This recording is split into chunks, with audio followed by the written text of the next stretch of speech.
KC1433 FXR, mon nouveau jouet.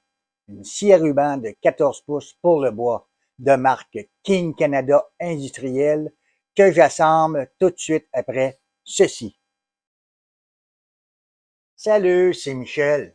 Comme j'ai beaucoup de difficultés à trouver des vidéos en français, soit sur l'ébénisterie, la rénovation, le paysagement, etc., etc., j'ai décidé de traduire les vidéos que moi je regarde pour vous aider.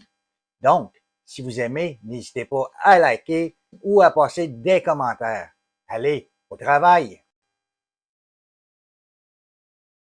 Bonjour, n'ayant aucunement été commandité, j'ai choisi King Canada d'abord parce que la compagnie elle est ici au Québec, à Dorval plus précisément, vendue par plusieurs détaillants dont Napa Pièces Courchaine de Gatineau, d'où vient cette scie.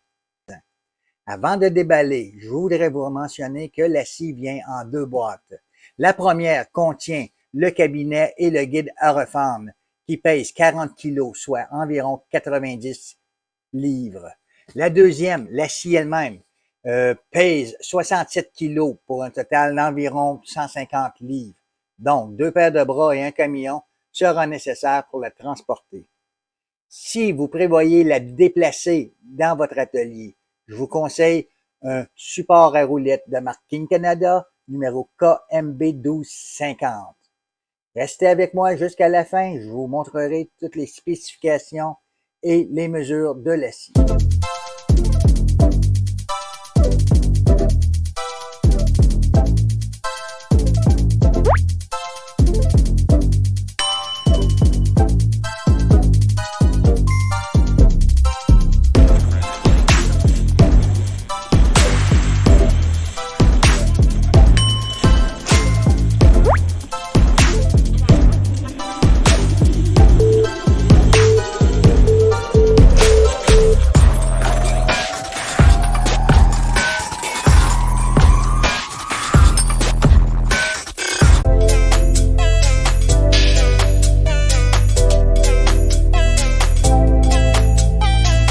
Bon, la scie déballée, passons maintenant à l'assemblage.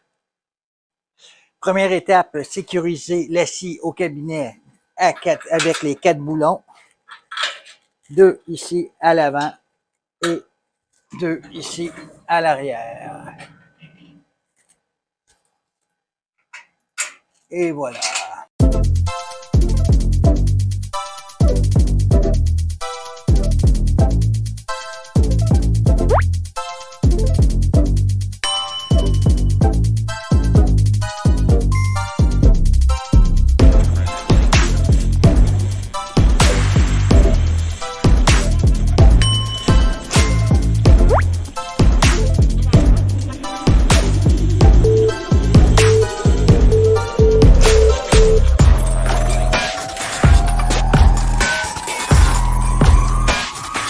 Prochaine étape, on insère le support pour la table ici avec les 2 boulons et les 2 rondelles à ressort.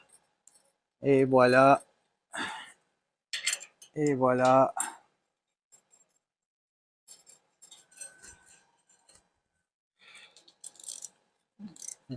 Lequel qu'on peut installer avec un ratchet clé. Le grand boulon qui va servir à tenir la table, ajuster la hauteur de la table. Ici, à la hauteur désirée. Pour l'installation de la table que j'ai préalablement lavée, on enlève le protecteur de lame qui est ici, ainsi que la goupille. On va passer la lame au travers de la table, mettre la lame en position et insérer les 2 boulons du dessus dans les trous du support de la table ici.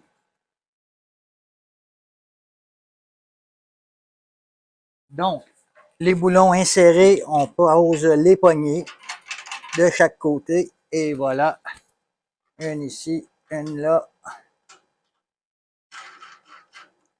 Maintenant, ça nous permet d'avoir la table à 15 degrés par en arrière et de 45 degrés par en avant.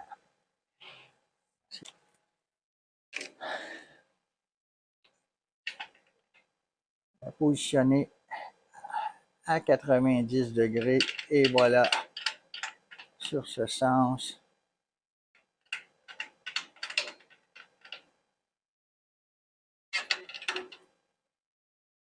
Et voilà.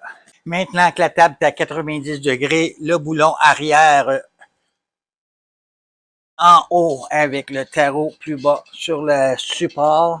Et voilà. Plus rien bouge. C'est merveilleux. La vie est belle. Pour l'assemblage de la sortie de poussière, ça se fait dans la porte inférieure, les deux trous ici. La sortie de poussière avec les deux boulons vissés par en arrière.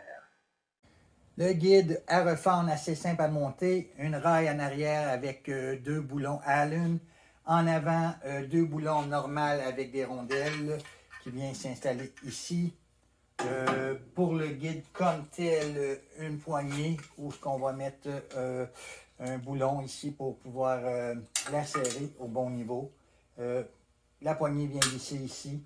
Ensuite, une petite patte en arrière avec un boulon aussi qui vient s'installer ici pour tout équilibrer.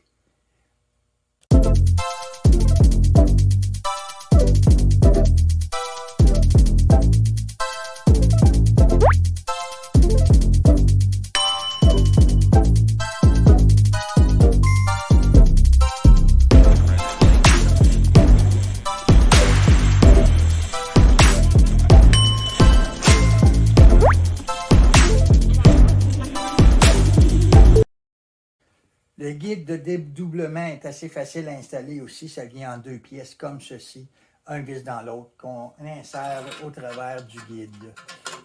Et voilà. Là, comme ceci, comme ceci.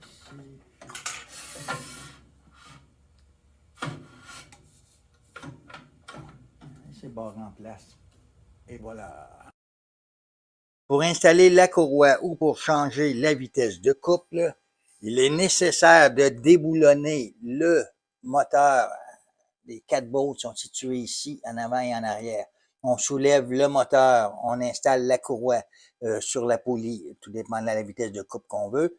On rabaisse le moteur, on resserre les boulons et le tour est joué.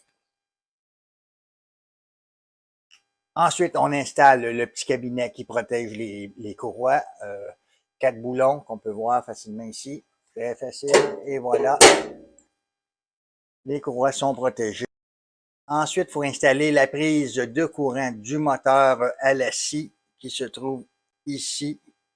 Par ici, le tout tenu par 2 boulons.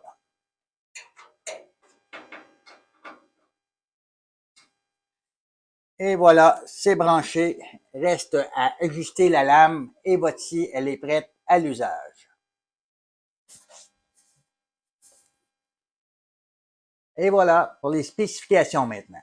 La scie vient pré-câblée sur 120 volts qui développe 7,5 ampères. Possibilité de la mettre sur du 240 pour du 3,8 ampères. Les dimensions maintenant. Le cabinet. 17 pouces de large par 15 pour une hauteur de 24 pouces. La scie, 42 pouces pour une hauteur totale de 66 pouces. La hauteur pour la table de travail, 43 pouces et demi. Dimension de la table, 14 par 14. Largeur maximale de coupe, 13 et 5/8. La hauteur maximale de coupe, 6 pouces, avec possibilité de rajouter un bloc d'élévation pour avoir un autre 6 pouces. Vient avec une lame de 93 pouces. Si on rajoute le bloc, une lame de 105 pouces.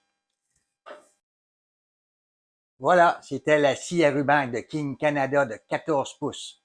Si vous avez aimé la vidéo, n'hésitez pas à liker, à partager ou à vous abonner pour d'autres vidéos. Allez, on se reparle bientôt!